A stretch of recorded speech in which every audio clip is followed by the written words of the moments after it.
JT.fr, fournisseur officiel de football. Bonjour à toutes et à tous, c'est l'heure du JT Foot Mercato. On va commencer l'édition du jour en analysant le début de saison chaotique de Manchester United. Battu mercredi soir par le Bayern Munich pour son entrée en lice en Ligue des Champions, Manchester United a subi sa 4e défaite de la saison, mais surtout sa 3e consécutive.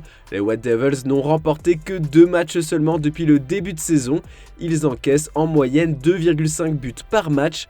Après une saison 2022-2023 prometteuse sous les ordres d'Eric Ten Hag, où Manchester United a obtenu une 3e place, les espoirs de titre pour les supporters semblent déjà tomber à l'eau. Ce qui est le plus remis en cause, c'est le recrutement. Les dirigeants mancuniens ont investi près de 200 millions d'euros sur le mercato estival, et pour l'instant, aucun renfort ne s'est fait remarquer pour ses prouesses. Enfin, pour André Onana, recruté pour plus de 50 millions d'euros afin de remplacer David De Gea, ce sont ces boulettes qui font réagir en Angleterre. Hier soir, contre le Bayern, le portier camerounais a reconnu être coupable de la déconvenue de son équipe. « Je suis responsable de cette défaite, cette erreur nous a coûté la victoire, nous méritions de gagner, mais à cause de moi, nous n'avons pas gagné. C'est ma faute, j'ai beaucoup de choses à prouver parce que pour être honnête, mes débuts à Manchester United ne sont pas terribles », a-t-il confié à TNT Sport. Seule satisfaction du dernier match de Ligue des Champions de Manchester United, le premier but de Rasmus Højlund sous ses nouvelles couleurs après 3 matchs dont 2 titularisations. Eric Ten Hag espère sûrement maintenant qu'il va trouver le chemin défilé à chaque match. Pour l'instant, le meilleur buteur du club depuis le début de saison, c'est Casemiro, un milieu défensif, une preuve flagrante des lacunes offensives mancuniennes. L'autre recrue phare qui manque à l'appel, c'est Mason Mount. Il n'a pas encore pu montrer l'étendue de son talent, ses premières minutes avec le club d'Old Trafford n'ont pas été convaincantes. Touché aux ischio-jambiers face aux Spurs il y a un peu plus d'un mois, il devrait bientôt faire son retour dans le groupe. Mais la première personne jugée comme responsable de ce mauvais début de championnat, c'est le manager Eric Ten Hag. Sa position d'intouchable obtenue la saison dernière serait désormais menacée. Certains supporters n'ont pas apprécié comment il a géré la mise à l'écart de Jadon Sancho, que le tacticien jugerait comme feignant à l'entraînement.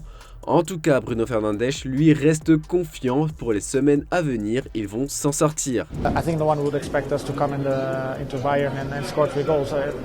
I don't think anyone out of us would expect us to fight for the result and trying to get something from the game. But I think the team did. Obviously it wasn't enough, but we're not playing against some bad team. We're playing one of the best teams in the world with great players, with great qualities, and obviously it's not the best moment for us, but we'll get through this and we'll get the results back.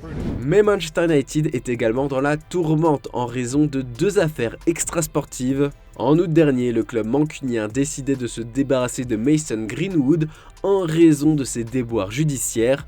Après s'être soulagé d'un poids en prêtant l'attaquant de 21 ans à Retafe, les Red Devils ont dû faire face dans la foulée au scandale autour d'Anthony, visé par des allégations de violence. L'image du club n'a jamais été autant entachée. Dans le reste de l'actu, on va parler des confidences de João Félix.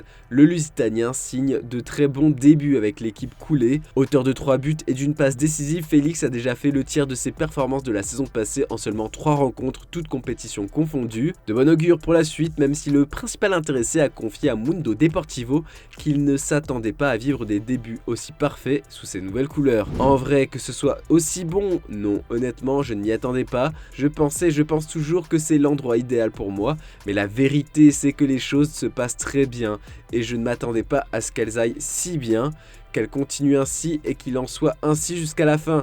Depuis le premier jour, Xavi m'a dit de jouer pour m'amuser, de jouer avec joie et de jouer mon football. Bien sûr, il me pose des questions tactiques, mais il ne me demande avant tout de prendre du plaisir, de m'amuser, et c'est ce que j'essaie de faire. Pour l'instant, tout lui réussit. Lionel Messi ne gardera pas un souvenir impérissable de ses 2 saisons passées au Paris Saint-Germain. Entre une arrivée en France à contre-cœur et les sifflets du public parisien, l'Argentin de 36 ans n'a pas hésité à tacler les rouges et bleus depuis qu'il est parti à Miami. D'ailleurs, à l'occasion d'un entretien accordé aux médias argentins Olga, le septuple ballon d'or en a remis une petite couche. Ça s'est passé comme ça, cela ne s'est pas passé comme je l'espérais, j'ai pu devenir champion du monde là-bas. Tout arrive pour une raison, j'ai été l'un des rares champions du monde à ne pas avoir eu de reconnaissance là-bas, a-t-il déclaré. Dans une interview accordée à la Provence, Pablo Longoria a fait une terrible révélation sur Igor Tudor. Le président du club phocéen se souvient que le Croate, qui n'est resté qu'un an, avait subi un traitement de faveur très dur dès le début de son mandat. Voici sa déclaration. Ce qu'Igor a subi, je ne le souhaite pas à mon pire ennemi. Il s'est retrouvé dans un club où tout le monde était contre lui, à l'intérieur et à l'extérieur. Beaucoup de monde s'organisait pour faire monter la tension contre lui. Des gens ont appelé Jorge Sampaoli pour revenir, d'autres ont demandé de donner le pouvoir aux joueurs. Il y a eu des appels au groupe de supporters pour faire partir le coach. Quand je suis rentré à Marseille, je sentais que la pré-saison ressemblait à la 37e journée du championnat où tu joues ta vie. Ça, ce n'est pas normal et encore, je n'ai pas vu venir la situation. D'ailleurs, Pierre-Emerick Aubameyang a évoqué devant la presse la crise que traverse en coulisses l'Olympique de Marseille depuis lundi. L'attaquant marseillais veut se concentrer sur le sportif et la première rencontre de Ligue Europa contre l'Ajax Amsterdam ce jeudi soir. Alors c'est sûr que c'est une sacrée tourmente. Après, ce que je peux vous dire, c'est que nous, pour l'instant, en termes de groupe, on pense au match, c'est le plus important. Je pense qu'on doit être focus là-dessus.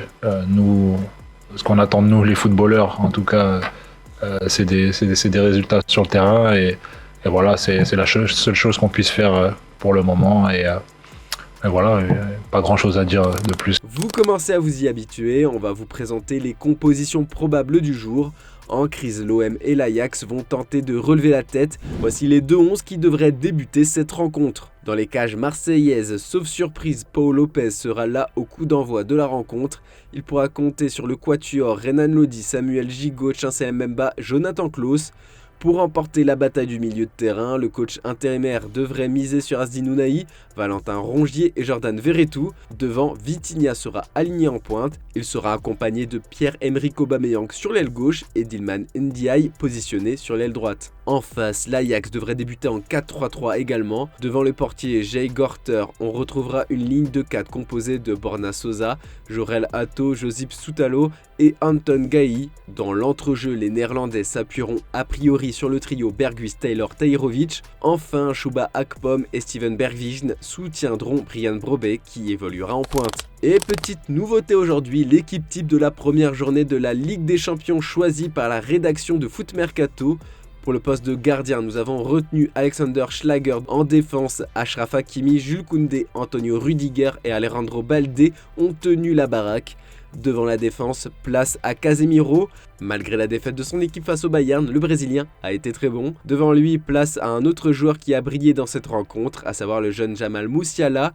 Il est aux côtés de Vitinha. Aux avant-postes, nos journalistes ont misé sur un très joli trio composé de João Félix, Julian Alvarez et Vanderson Galeno. Le Brésilien du FC Porto a inscrit un doublé lors de la victoire 3-1 des siens face au Shakhtar. Et pour vous, qui est le meilleur joueur de cette première journée de Ligue des Champions? Vous pouvez citer un autre joueur que notre 11. C'est la question du jour, on a hâte de connaître vos avis en commentaire. Et hier, on vous a demandé si Thomas Tuchel est capable de rester le coach du Bayern Munich jusqu'à la fin de la saison, malgré la crise qui touche le club.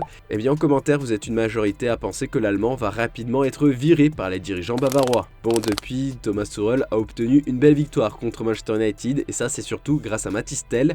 Le jeune français a inscrit le premier but de sa carrière en Ligue des Champions. Il attendait ce moment avec impatience comme il l'a confié à Canal+.